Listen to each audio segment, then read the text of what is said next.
Hello everyone.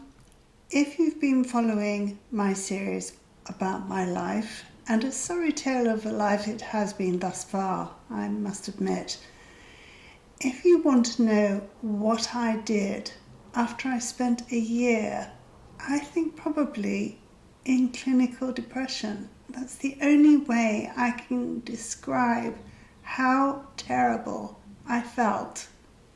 I don't know why, but I did. I seemed to be in a state of stasis. I couldn't move forward. I couldn't do anything. It was just awful. If you would like to know what I did next, and this is a positive, then stick around. Now, what I didn't explain in my last video is that during that year, I was having repeated nightmares. The whole thing was a nightmare from start to finish. But it wasn't just affecting me during my daytime. At times, I would go through periods of it creeping into my nighttime too. So I would go to sleep and then I would have the nightmare. It was always on the same theme. In that nightmare, I would feel frightened, I'd feel frustrated, and I'd feel shame. Which actually was the worst thing. I felt shame for being so stupid, actually. And it got so bad that at times I just dreaded going to sleep because I felt it was coming. Some days it didn't, but often it did. And I would wake up in the morning with a sort of dream hangover. It would lower my mood.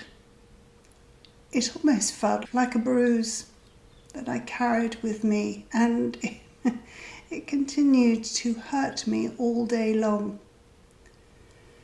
It was like a big black cloud hanging over me, and I then became worried that I was going to go to sleep that night and it would all start again. And I was telling a friend about this dream, and she said, "Oh, I've got a fix for that." Now, she practiced Neuro-Linguistic Programming, where the way you think about something you can change. Up until that point, I thought it was sort of airy-fairy stuff, but frankly, I wasn't a bit desperate. I was very desperate. It was really, really getting me down, making me frightened of going to sleep at night. So I went along with it. She told me to close my eyes. Then she said, imagine that all the people that are in your dream that you are feeling the pressure from, put them in a portrait all together. So I did this. I was standing there with my eyes closed while she was describing this to me. So I did. I put them all, actually, in a big painting, and she said, now put a big frame around it and make it very large. So I put a very large Rococo gold over the top frame around my picture, which was in oils. And this picture was about 6 foot tall, so it was massive. There were all the people that I was feeling shame about and fear. I put them all in a big picture. She said, now grab a hammer, one of those great big lump hammers. So in my mind I did that. And she said, now take a good look at that picture. Now smash it to pieces with the hammer. So in my mind I did that, including the frame. And she said, okay, you can stop now. Clearly, she realised I was having a good time doing that bit. She said, now I want you to piece it all together again. Now, remember, it's a great big oil painting, and there are bits that have bound to be fallen off that you can't find, and you won't get all the pieces in the right places, and it's going to look a bit of a state. It's going to look a mess, but stick it all together again and see what you come up with. So I spent probably a minute doing that in my mind, and I got it so. And she said, now what I want you to do is smash it again to smithereens this time until it is dust. So I did. And she said, have you finished? And I said, yes. She said, well, imagine you can hear the dustbin men coming round with their great big lorry. What I want you to do is, in your mind, get a dustpan and brush, get a bin bag, scoop it all up, sweep it all up, chuck it in the bin bag, run outside and throw it in the dustbin lorry. So I did that. And she said, now how do you feel? Do you know what? I did feel a bit better. So she said, keep on repeating that. Close your eyes, do it again, go through the process, and each time think about how you feel afterwards. So I did. I did it actually 3 times. Blow me. I felt my heart lifted. It was the most wondrous thing. You know, I had been with her that day feeling so downhearted. I felt like I had the weight of the world just here. And it was lifted. It was actually lifted. It was just amazing. So, I recommend that if something is getting you down. Get your big Rococo-like frame, gilded, not gold-plated, gilded, and do that. Put all the people that are getting you down in it, and then get your hammer in your mind. You don't even have to move out of the room. You don't even have to let anybody know that you're doing it. You can just close your eyes and do it all on your own. It works for me. So that was one thing. Then, as I do, I thought, gosh, that is absolutely fascinating that it actually worked, even though I wasn't a believer. You don't have to believe in it for it to work. I thought, I think I would like to study this. I started looking for a place where I could go and learn it. And I found a place online called Pegasus NLP. Now they are in England and Ireland. They have got a website, and I will put the details at the bottom of this video. I enrolled into a course for NLP Practitioner, and the course was held in the New Forest. It was an amazing course. When you go somewhere that you have no expectation of what is going to happen, and you meet people of like mind, and all we want to do is help people, and in the doing, help ourselves. The person that was running this course is called Reg Connolly. He is an extremely charismatic man. He can come into a room and we would all be chatting away. He would just sit down quietly. He wouldn't cough, he wouldn't ring a little bell, pay attention to me or anything. He would just sit there quietly, and as if by magic, we would all stop talking. He had that much presence. During the process of learning, you have to learn by doing. You pair off or you get into groups and you learn a technique and you practice on each other. For me, having gone through quite so many disasters, I had so much to unpack during this course that I found all the practices that we went through life-changing, absolutely life-changing. It was just the most amazingly helpful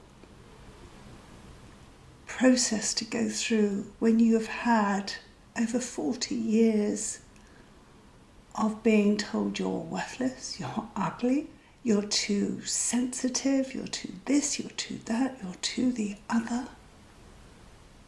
And when you unpack this all silently without having to have the judgment of anybody else because you are not articulating it, the only place it is going on is in your mind, in your thoughts at that moment as you go through the process. It was life-changing. I came away from that course on a complete high. I felt lighter. In fact, at one point during this process, whilst I was there, halfway through, it was a 4-day course, residential. During this course, you had a day of doing a high ropes day. Well, half a day actually. And this entailed overcoming your own fears of heights, climbing up various, well, in our case, it was telegraph poles. Now, I didn't particularly like heights. However, I did employ the methods that I'd been taught during the course thus far to be able to cope with it. Even when I had to climb to the very top of a telegraph pole and stand on a 1-foot square little platform, I did have a harness on. But nevertheless, it's very scary.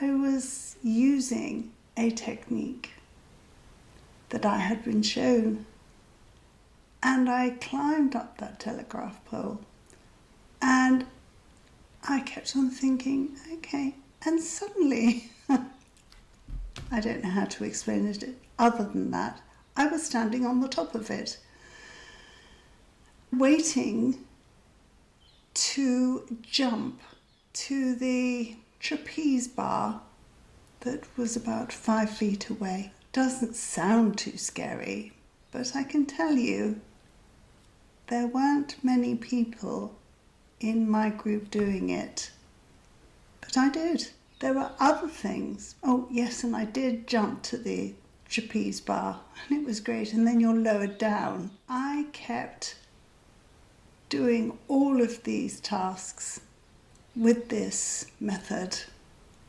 and I sailed through it. I'll see if I can find any photographs of it. I might have some, I don't know.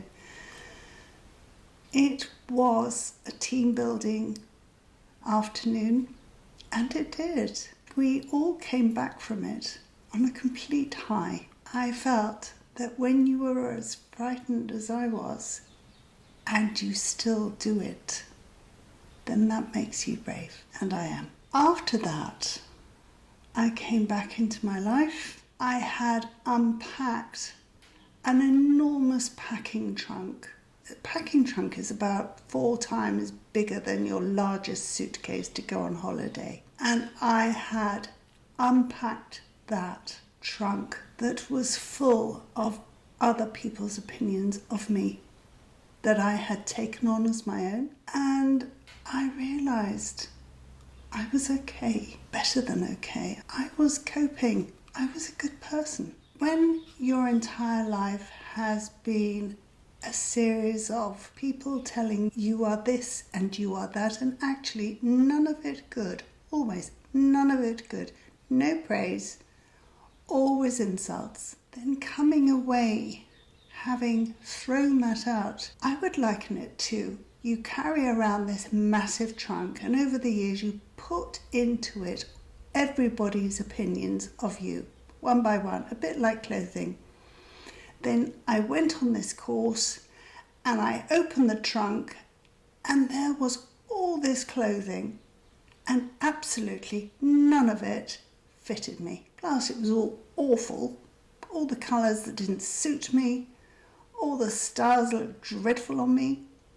Everything negative about clothing that you can imagine, I was carrying around like some sort of precious item. I believed that all of my life. No wonder I was so susceptible to being conned. I had no sense of self. But once you find out who you truly are, and you know that right in your soul, you are that person, not anything else, you start exercising a tiny muscle that's been left to wither, and now you're exercising it. Each time somebody says something negative to you and you say, you are wrong, I know I'm not that. Isn't it interesting how you are projecting your own inadequacies on me? It grows. It actually grows. Now, don't get me wrong. I am susceptible to the voices of the haters, the ones that think I talk too slowly. One even said, do I think my followers are dumb? This is the way I speak all the time. I speak with consideration. I don't babble. I have to think about what I'm saying before I say it. I never want to offend anyone, because I think if you can't say something nice, then don't say anything at all. Now, I came away from that NLP course with a completely different, new, improved mindset. I felt recharged and ready to take on the next chapter of my life. Now, you might be wondering, what on earth is this magical talk of neuro-linguistic programming? Is it really as airy-fairy as it sounds? Strange and weird. But I've gone on to the Pegasus NLP website to find out how I can describe it to you. And as my memory is so terrible, I hope you don't mind, but I'm just going to read briefly from their website in order to let you know. NLP is a set of insights and skills. You can use the methods and insights of NLP to be more in charge of your thoughts and feelings. Now, I can attest to that. It does actually work. And to run your own life more successfully, tick. And to communicate with others more effectively, hopefully, tick. NLP is an ever-growing collection of information and insights into how human beings function, and I do believe that. And this is backed by a vast range of mental techniques that can help us to improve how you think, behave, and feel, and that is actually true. And to assist others in doing the same. Now, that's what my friend did for me. Becoming skilled in NLP will enable you to think more clearly, it does, communicate more effectively with others, hopefully, manage your thoughts, moods, and behaviors more effectively. I have to revisit that one. Acquire skills and attitudes to do what you cannot do right now but would like to do. I would urge you, if you're interested in NLP, to go along to Pegasus NLP website and take a look at his blogs, NLP in Action. They're really informative, not long reads for somebody with ADHD and a lack of concentration. And they will help you. I will discuss my next relationship in my next video and how NLP helped me to keep my own sense of self. That's the next story. And if you have been, thanks for watching. Bye-bye.